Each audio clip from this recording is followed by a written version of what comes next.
Be honest. How many times have you promised God you'd never do that sin again? And how many times did you fall right back into it? Because tonight, I need to tell you something terrifying. Your greatest fear might not be the sin itself. What if I'm not actually saved? That thought has haunted you more than the sin itself. Not the temptation, not the failure, the fear, the terrifying possibility that maybe real Christians don't struggle like this. Maybe real believers don't keep crawling back to the same chains they swore they broke. You prayed, you cried, you promised God you would never do it again. And for a moment, you believed yourself. But then the night came, the urge came, the weakness came. And now here you are again, hiding, ashamed, exhausted, wondering if heaven is finally tired of hearing the same apology from your lips.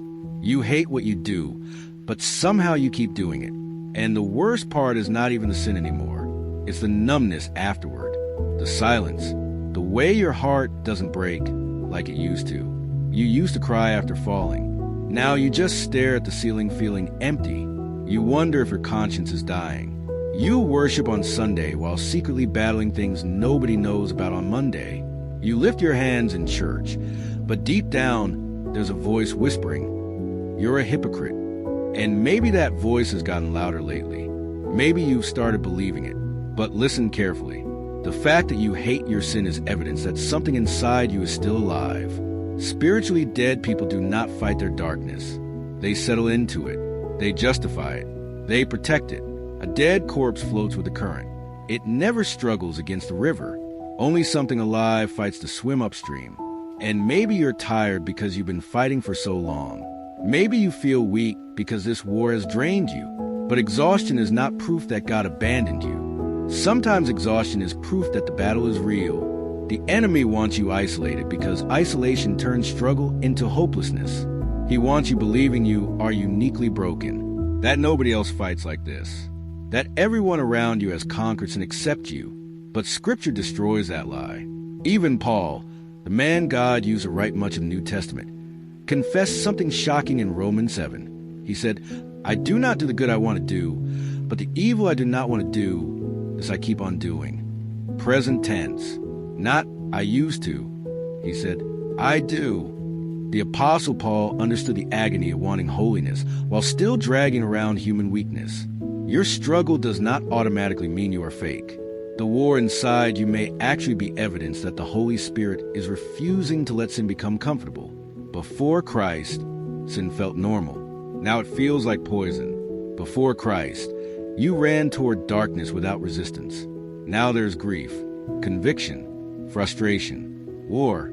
And yes, sometimes you lose battles. But there is a difference between someone who falls into sin and someone who builds a home there.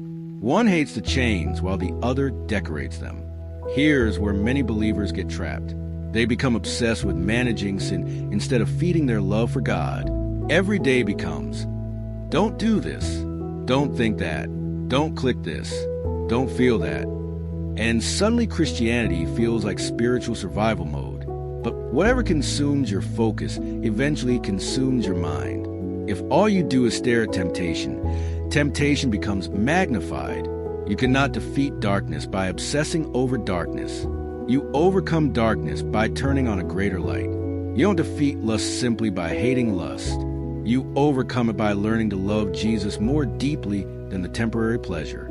You don't break free from sin by white-knuckling your way through temptation. You break free by realizing your soul was created for something infinitely greater than what's in offers. The heart always follows its greatest treasure. And right now, maybe your greatest problem is not that you love sin too much. Maybe it's that you haven't fully realized how deeply Christ loves you. Because shame changes the way you approach God. Instead of running to Him, you hide from Him. You skip prayer because you feel dirty. You avoid worship because guilt tells you to stay back. You punish yourself emotionally as if your suffering can somehow repay your failure. But that is not humility. That is pride disguised as shame. You are acting like Jesus' sacrifice covered every sin except this one, as if His blood was enough for others, but not enough for you. Listen carefully. You cannot add to a finished cross.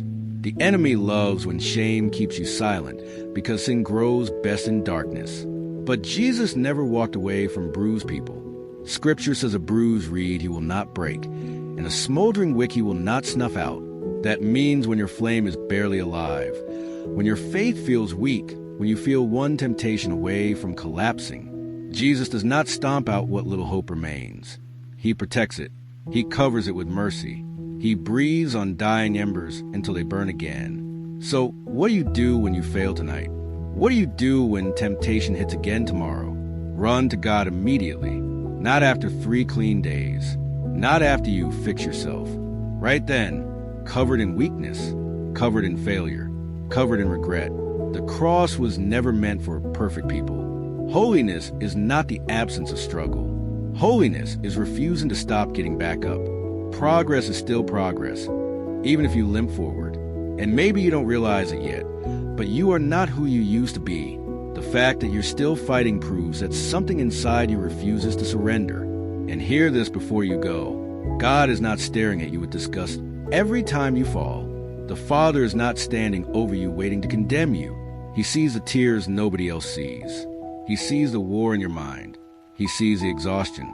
He sees your hand reaching upward after every failure. Ask him to pull you back to your feet one more time. And every single time, his mercy answers.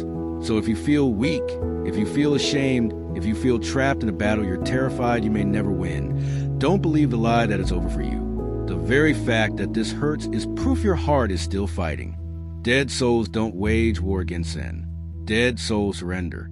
But you are still resisting, still praying, still reaching, still crawling back to God even after every fall. So get back up again. Pray again. Worship again. Fight again. Not because your strength is enough, but because his grace still is.